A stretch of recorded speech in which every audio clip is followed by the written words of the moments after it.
Hello po! Kumusta po ang lahat? Ang tagal na rin simula nung nag-upload ako ng long form video. Medyo focus po kasi ako ngayon sa pagre-reels. Kasi sa reels, pwede kang mag-upload ng video na hindi mahaba. Unlike sa long form video. At dahil ginamit ni asawa ko ang PTO niya, 1 week siyang walang trabaho. Pero kahit wala siyang work sa loob ng 1 week, may nakukuha pa rin siyang sahod. At dahil nga malapit na ang Thanksgiving, dinala kami ni asawa ko sa isang lugar. Ito ay madalas puntahan ng mga tao, tsaka ng mga maraming turista na galing pa sa iba't ibang states. Pero bago kami makarating doon, ay kailangang mag-drive ng asawa ko ng almost 2 hours. Though katabing town lang siya ng aming town ngayon. Pero dito sa US, kahit katabing town lang, ay maabot ng 1 o 2 oras ang biyahe. At ito na nga, nakarating na nga kami dito. Ang lugar na ito ay isang national park kung saan marami ang dumarayo dito. Kung makapunta dito ay kailangan mo na magpa-reserve at magbayad through online. Kasama nga namin yung mga kids ni asawa ko.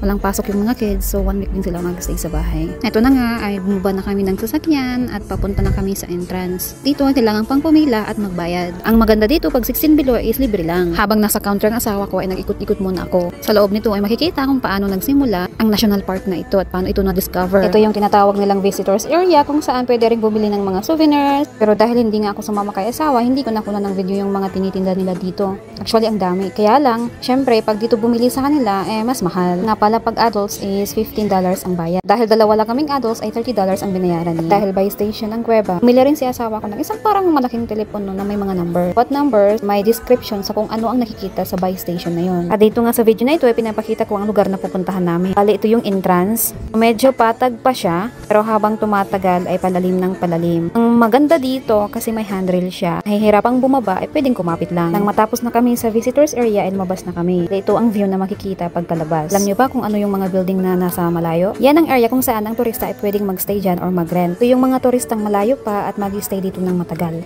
At ito na nga ay malapit na kami sa entrance ng asawa ko at ng mga kids. Alam nyo ba guys, sa entrance pa lang nangangatugma yung tuhod ko. In fairness, ang ganda nga talaga dito. Lalo na kung nature lover ka. Tinitingnan ko nga to parang nasa sinihan, parang nasa mga upuan lang. Or yun bang nasa arena ka, nanonood ka ng concert o yung naglalaro ng mga football.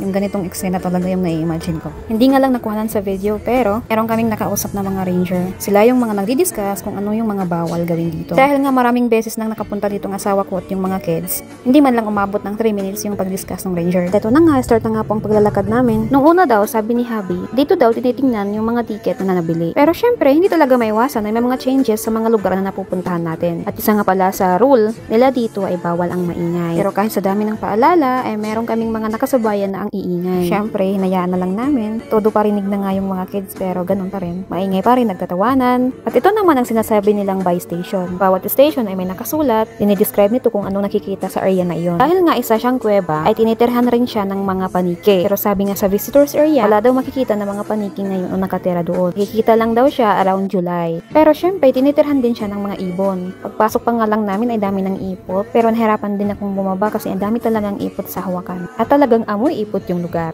Like habang spaghetti pababa na kami, nawawala na nga yung amoy. Charot lang. Dahil nga malayo na nga kami sa entrance, dumidilim na rin yung paligid.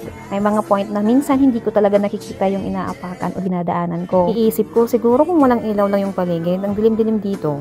Diba ang ganda ng rock formation? Nauna akong maglakad dito kasi yung husband ko nasa huli. Ang dami nga niyang pinto regarding sa cave na ito. Nung bata pa kasi siya, madalas silang pumunta dito. Ano ba't once a week pumupunta sila dito kasama ng magulang niya? Ang dami rin niyang kwento tungkol sa mga stalagmites, stalactites, hindi ko maintindihan. Well, narinig ko na tong mga words na to nung college ako. Siyempre, pupunta tayo sa part na yan, hindi ko naintindihan yung lesson. Basta, naturo to sa science. Yun na yun. Oo lang ako ng oo. Para proceed to the next lesson na, di ba? Oo nga pala, dito sa video na to, ay ito ang tinatawag na big room. Ang areang ito ay patag lang. Kumbaga, ito yung pinakadulo ng kuweba, pababa. Ang galing nga kasi dito sa area na to, ang haba ng lalakarin, pero patag lang. Sa ilang minuto ba naming paglalakad, naiihi na talaga ako dyan. So guess what? Sa loob ng kuwebang ito ay may restroom. Hindi lang siya yung typical na restroom. Ang lawak niya sa loob, parang mga restroom sa mga mall.